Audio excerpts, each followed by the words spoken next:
So your schedule's looking a little thin this week and you got to get a few more cars in the shop. How are we going to make that happen?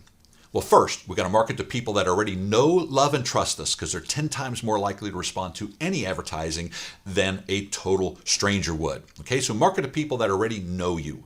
Number two, we got to give them a killer offer. We got to give them a reason to change whatever schedule they had for this week to bring their car into you.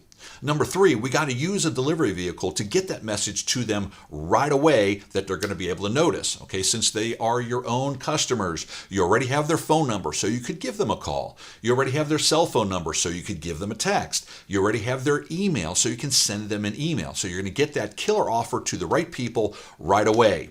The fourth thing you need to pay attention to is a deadline. We got to get them in the shop this week, not next week, this week. So we got to give them a really tight deadline. That tight deadline could be, this offer is only good for the next 5 people that respond, or you must respond by Wednesday at 5 o'clock if you want to take advantage of this offer. Okay, so if we market to the right people with a great offer, put the message in front of them where they see it, and give a really tight deadline, you, no doubt, will have a full schedule by the end of this week.